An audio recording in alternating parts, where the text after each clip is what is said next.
Hello everyone, welcome to my channel. आज हम इस वीडियो में relative energies of atomic orbitals परमाणुवीय कक्षकों की अपेक्षिक ऊर्जाएं टॉपिक डिटेल में डिस्कस करेंगे, जो atomic structure and periodic properties unit का एक इंपॉर्टेंट टॉपिक है। एटॉमिक ऑर्बिटल की रिलेटिव एनर्जीज को समझना एटॉमिक स्ट्रक्चर के लिए एक इंपॉर्टेंट कॉन्सेप्ट है। हर ऑर्बिटल की एनर्जी न्यूक्लियस के डिस्टेंस और उस ऑर्बिटल के टाइप पर डिपेंड करती है। जैसे S, P, D and F orbital की एनर्जीज अलग अलग होती है। आज के इस वीडियो में हम रिलेटिव एनर्जीज की तुलना एनर्जी लेवल डायग्राम की सहायता से करेंगे और बेसिक कॉन्सेप्ट समझेंगे। एंड ये प्रॉपर नोट्स आपको हिंदी में प्रोवाइड करूंगा, जो आपके बीएससी सेमेस्टर एग्जाम्स के लिए बहुत हेल्पफुल होगा। तो स्टार्ट करते हैं relative energies of atomic orbitals. परमाणुवीय कक्षकों की अपेक्षित ऊर्जाओं की तुलना ऊर्जा स्तर आरेख एनर्जी लेवल डायग्राम की सहायता से की जा सकती है। ठीक है, तो किसी भी एटॉमिक ऑर्बिटल की जो रिलेटिव एनर्जीज होती है उसकी तुलना हम एनर्जी लेवल डायग्राम की सहायता से कर सकते हैं। जैसे पहले हम डिस्कस करेंगे हाइड्रोजन परमाणु के लिए ऊर्जा स्तर आरेख। ठीक है, हाइड्रोजन परमाणु जो कि एक इलेक्ट्रॉनीय स्पीसीज, मोनो इलेक्ट्रॉनिक स्पीसीज होता है। हाइड्रोजन परमाणु की तरह हीलियम, लिथियम आयंस के लिए भी सेम ऊर्जा स्तर आरेख होता है। ठीक है, ऊर्जा स्तर आरेख में विभिन्न कक्षकों की ऊर्जाएं केवल मुख्य क्वांटम नंबर n पर निर्भर करती है, न कि द्विगुणित क्वांटम संख्या l पर। इसका तात्पर्य यह हुआ कि किसी निश्चित सेल कोष में उपस्थित ऑर्बिटल की ऊर्जा समान होगी। ठीक है, यहाँ पे आप देख सकते हैं हाइड्रोजन परमाणु के लिए ये एनर्जी लेवल डायग्राम है, जिसमें पहला है 1s ऑर्बिटल। ठीक है, तो ये कॉन्सेप्ट में क्या कहा गया है मेनली कि ऊर्जा स्तर आरेख में जो ये हमारा एनर्जी लेवल डायग्राम है उसमें विभिन्न कक्षकों की जो ऊर्जाएं हैं, जैसे 1s orbital, 2s and 2p orbital, 3s, 3p, 3d orbital. In orbital की जो एनर्जी है वो मुख्य क्वांटम नंबर n पर डिपेंड करता है। इसका अर्थ ये हुआ कि जैसे ये हमारा न्यूक्लियस है, कोई एटम हम ले रहे हैं, ये जो है सेल है। ठीक है, जो है हमारे कोष है। तो मान लो ये के सेल हो गया, एल सेल हो गया, एम सेल हो गया। तो एल सेल के लिए हमारा मुख्य क्वांटम नंबर n बराबर 2 होता है। तो एल सेल में जितने भी ऑर्बिटल हैं, जैसे 2s एंड 2p, 2 ऑर्बिटल हो सकते हैं एल सेल में, तो दोनों ऑर्बिटल का जो है मुख्य क्वांटम नंबर 2 होगा। तो दोनों के लिए जो है हमारा एनर्जी जो है सेम होगा। ठीक है, तो उसी को कहा गया है कि अगर किन्हीं भी ऑर्बिटल्स का मुख्य क्वांटम नंबर, ठीक है, मुख्य क्वांटम नंबर अगर सेम होता है तो उन सभी ऑर्बिटल्स का एनर्जी भी सेम होता है। जैसे 2s एंड 2p का सेम होगा, वैसे 3s, 3p, 3d ऑर्बिटल्स जो एक ही कोष में उपस्थित हैं, इन तीनों ऑर्बिटल का जो मुख्य क्वांटम नंबर है वो 3 होगा, इसीलिए तीनों की ऊर्जाएं भी सेम होंगी। ठीक है, इसी प्रकार ये हायर एनर्जी लेवल्स के लिए भी जो है सेम कॉन्सेप्ट होगा। ठीक है, उदाहरण के लिए 2s व 2p कक्षकों n बराबर 2 की ऊर्जा समान होती है और ऐसा ही उच्च ऊर्जा स्तर वाले कक्षकों के लिए भी सही है। हाइड्रोजन परमाणु के साथ साथ ऊर्जा स्तर आरेख एक इलेक्ट्रॉनीय स्पीसीज, मोनो इलेक्ट्रॉनिक स्पीसीज जैसे helium, lithium, helium plus ion and lithium 2 plus ion के लिए भी उपयोगी है। ठीक है, तो सेम कॉन्सेप्ट जो है मोनो इलेक्ट्रॉनिक स्पीसीज जैसे हीलियम, लिथियम आयंस के लिए भी जो है यही कॉन्सेप्ट होगा कि उनका अगर एटॉमिक नंबर सेम है तो उन ऑर्बिटल्स का एनर्जी भी जो है वो सेम होगा। ठीक है, ये हो गया हाइड्रोजन परमाणु के लिए ऊर्जा स्तर आरेख। ठीक है, तो हमने यहाँ पे रिलेटिव एनर्जी समझा, एटॉमिक ऑर्बिटल्स, जो एटॉमिक ऑर्बिटल है उनका रिलेटिव एनर्जी समझा, कौन से केस में, हाइड्रोजन परमाणु के ऊर्जा स्तर आरेख में। ठीक है, इसी प्रकार अगर जो है हमारा मल्टी इलेक्ट्रॉन्स होते हैं, ठीक है, बहु इलेक्ट्रॉनीय परमाणु के लिए ऊर्जा स्तर आरेख किस प्रकार होगा और उसका रिलेटिव एनर्जीज कैसे निकालेंगे उसको देखिए। बहु इलेक्ट्रॉनीय परमाणु के लिए ऊर्जा स्तर एक इलेक्ट्रॉनीय परमाणु से अलग होता है। ठीक है, जैसे हाइड्रोजन परमाणु से जो है मल्टी इलेक्ट्रॉन्स के जो ऊर्जा स्तर है, जो एनर्जी लेवल डायग्राम है वो डिफरेंट होता है। यहाँ एल के समान मान वाले कक्षकों के लिए समान होता है, यह एन के समान मान के लिए अलग अलग होता है। ठीक है, अब देखिए यहाँ पे हम एनर्जी की बात कर रहे हैं, रिलेटिव एनर्जी की। ठीक है, तो पिछला जो हमारा हाइड्रोजन परमाणु था उसमें क्या था, जो एनर्जी होता है वो n के बराबर होता है। ठीक है, मुख्य क्वांटम नंबर के बराबर होता है।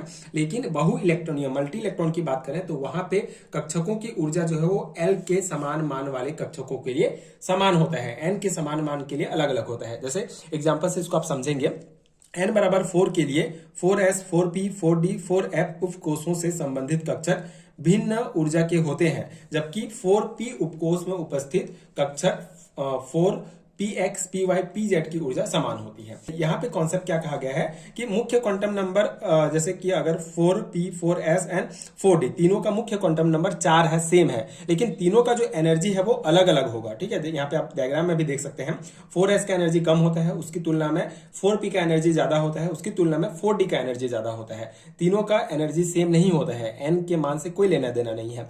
लेकिन p x p y p z 4p का जो 4p के ये जो तीनों है, ठीक है, तीन जो इसके सब सेल्स हैं 4p ऑर्बिटल के 4p ऑर्बिटल में ये जो तीन ऑर्बिटल हैं p x p y p z तीनों का जो है एनर्जी वो समान होगा। ठीक है, उसी को यहाँ पे कहा गया है। ठीक है, अगर हम मल्टी इलेक्ट्रॉन की बात करते हैं तो वहां पे जो सब सेल्स होते हैं, सब सेल्स में उपस्थित जो ऑर्बिटल होते हैं उनका एनर्जी समान होता है। और अगर हम एक इलेक्ट्रॉन की बात करते हैं, हाइड्रोजन हीलियम ये सब की, तो उसमें अगर मुख्य क्वांटम नंबर सेम है तो तीनों का एनर्जी सेम होगा। तो उसी को यहाँ पे शो किया गया है, एनर्जी लेवल डायग्राम है। यहाँ पे एनर्जी इंक्रीज होते जा रहा है। तो 1s ऑर्बिटल का एनर्जी होगा, उसके बाद 2s का ज्यादा होगा उससे, फिर 2p का इससे ज्यादा होगा, 3s का ज्यादा होगा, 3p का ज्यादा होगा, 4s का ज्यादा होगा, 3d का ज्यादा होगा। ये जो है क्रम दिया गया है, ये क्रम आप याद रखेंगे, यही क्रम आपको बनाना है। ठीक है, एग्जाम में अगर आपके पूछा जाता है तो। अब यहाँ पे एक कॉन्सेप्ट है जो हम आगे डिस्कस करेंगे, आगे आपको कॉन्सेप्ट में समझ में आ जाएगा कि 4s का जो एनर्जी है वो 3d की तुलना में कम कैसे है।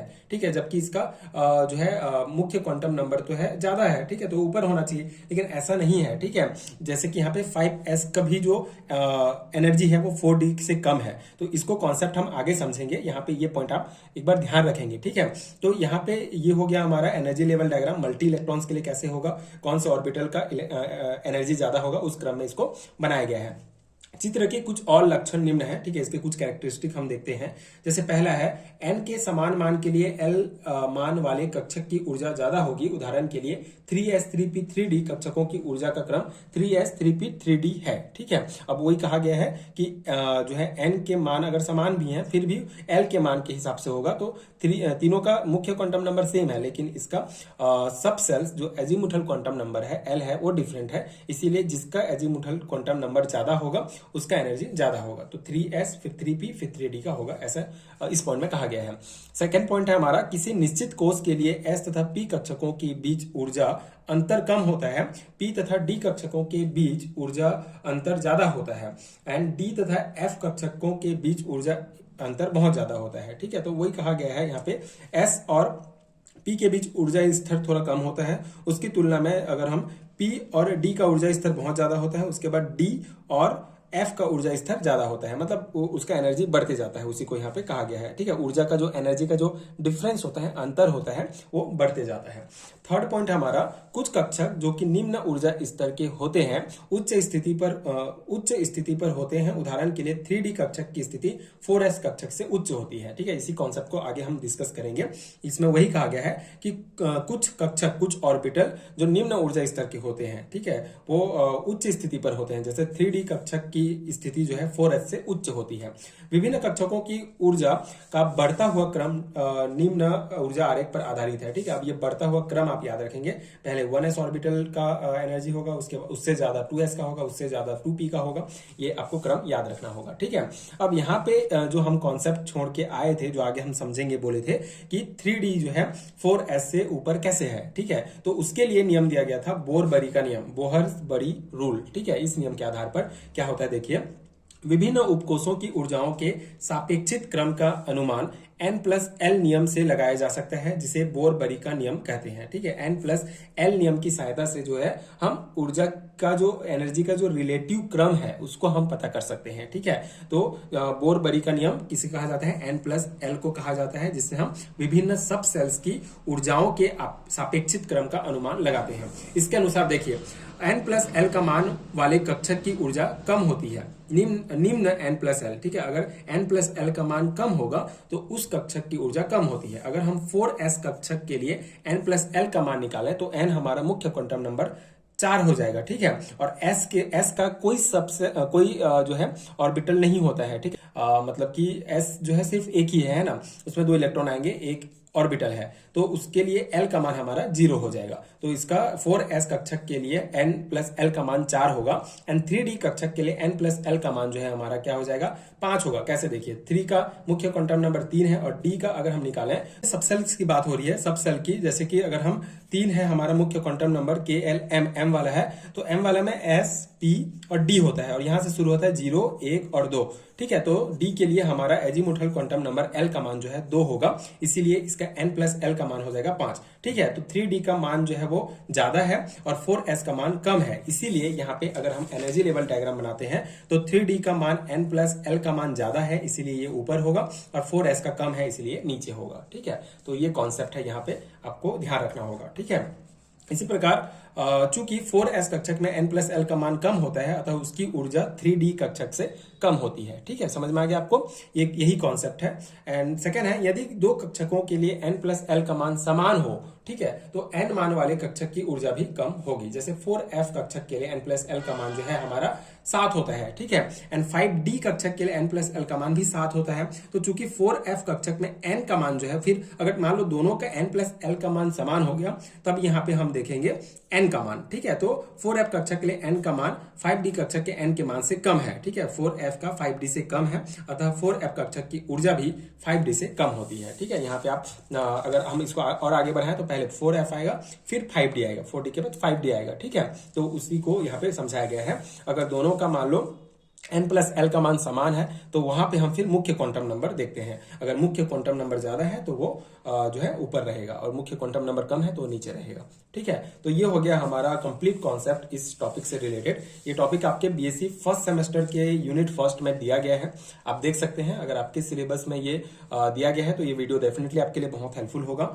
एंड इस नोट्स को आप डायरेक्टली अपने थ्योरी एग्जाम्स में लिख सकते हैं। इसके अलावा अगर आपको बीएससी एमएससी लेवल के रिटर्न नोट चाहिए सेमेस्टर एग्जाम्स के लिए, तो नीचे डिस्क्रिप्शन बॉक्स में आपको पीडीएफ स्टोर का लिंक मिलेगा, आप चेक कर सकते हैं। वहां से आप रिटर्न नोट्स डाउनलोड कर सकते हैं, जो डेफिनेटली आपके एग्जाम प्रिपरेशंस के लिए बहुत हेल्पफुल होगा। एंड अगर वीडियो हेल्पफुल है तो आगे के वीडियोस देखने के लिए चैनल के साथ जुड़े रहिए। Thank you so much for watching.